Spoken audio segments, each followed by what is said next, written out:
தாவேக மாநாட்டு திடலின் பிற்பகுதியில் பெரும்பாலான இடங்களில் நாற்காலிகள் போடப்படவில்லை. இது தொடர்பாக செய்தியாளர் ராஜேஷ் அளித்த கூடுதல் தகவல்களை இப்போது பார்க்கலாம். வணக்கம். தமிழக வெற்றிக் கழகத்தினுடைய 2வது மாநில மாநாடு மதுரையில் நடைபெறுகின்றது. அந்த மாநாட்டு திடலில் தான் தற்போது நாம் நின்று கொண்டிருக்கிறோம். இந்த இடத்தில் காலி சேர்கள், அதாவது பார்த்தீங்கன்னா காலி சேர் என்பதை விட சேர்களே போடாத வெற்று மைதானமாக இருப்பதை பார்க்க முடிகின்றது. இந்த மாநாடு சுமார் 500 ஏக்கர் பரப்பளவிலே ஏற்பாடு செய்யப்பட்டிருக்கக்கூடிய நிலையில் ஒரு 250 ஏக்கர் அளவுக்கு, அதாவது ஒரு பாதி அளவிற்கு நாற்காலிகள் போடப்பட்டுள்ளது.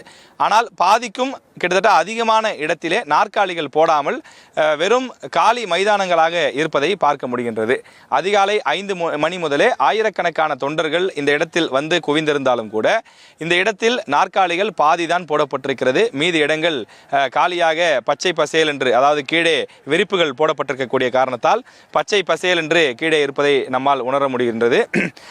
இங்கு நாற்காலிகள் கிடைக்கவில்லை என்று நேற்றே தாவேகா நிர்வாகிகள் பேட்டி கொடுத்திருந்தார்கள். அதாவது அவர்கள் பல இடத்தில் இந்த ஆயிரக்கணக்கான சேர்களுக்கு ஆர்டர் கொடுத்ததாகவும், திடீரென்று அந்த ஒப்பந்ததாரர்கள் கடைசி நேரத்தில் சேர் கொடுக்க மாட்டோம் என்று அவர்கள் மறுத்துவிட்டதாகவும், அதன் காரணமாக சில நூறுக்கணக்கான சேர்கள் கேரளாவிலிருந்து கொண்டு வரப்பட்டதாகவும், அதே போல மதுரையினுடைய சுற்றுவட்டார கல்யாண மண்டபங்களிலிருந்தும் சில சேர்கள் கொண்டு வரப்பட்டதாகவும் சொன்னார்கள். ஆனாலும் கூட அது போதுமானதாக இல்லை.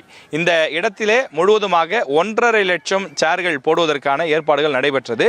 ஆனால் சுமார் 70,000-80,000 சேர்கள் மட்டும்தான் தற்போது போடப்பட்டிருக்கிறது. மீதம் இருக்கக்கூடிய இடங்கள் முழுமையாக காலியாக இருப்பதை பார்க்கின்றோம். இந்த மாநாட்டு திடல் பாக்ஸாக பிரிக்கப்பட்டிருக்கிறது. அதாவது அந்த ரேம்ப் வாக்கிலிருந்து வலதுபுறத்தில் 30 பாக்ஸுகளும் இடதுபுறத்திலே 30 பாக்ஸுகளும் என சுமார் 60 பாக்ஸுகள் போடப்பட்டிருக்கிறது. அதிலே பல பாக்ஸுகள் நாற்காலிகள் போடப்படாமல் காலியாக இருப்பதை நம்மால் பார்க்க முடிகின்றது. தொடர்ந்து இந்த மாநாட்டை திடலை நோக்கி தொண்டர்கள் வந்த வண்ணமாக இருக்கின்றார்கள். அதிகாலை 5 மணி முதலே வர தொடங்கியவர்கள் தற்போது வரை ஓயவில்லை. தொடர்ந்து எப்படி நாம் திருப்பதியில் பார்க்கும்போது பக்தர்கள் வேக வேகமாக வந்து கொண்டே இருப்பார்களோ அதுபோல மிகுந்த அவர்கள் ஆர்வத்தோடு விஜயை பார்க்க வேண்டும் என்பதற்காகவும், தமிழக வெற்றிக் கழகத்தினுடைய இந்த மாநாட்டில் கலந்து கொண்டு தாங்கள் சிறப்பிக்க வேண்டும் என்பதற்காகவும் வந்திருக்கிறார்கள். வரக்கூடியவர்கள் பலரும் நண்பர்களோடும் ஆங்காங்கே நின்றும் அவர்கள் புகைப்படங்களை எடுத்துக்கொள்வதை பார்க்க முடிகின்றது.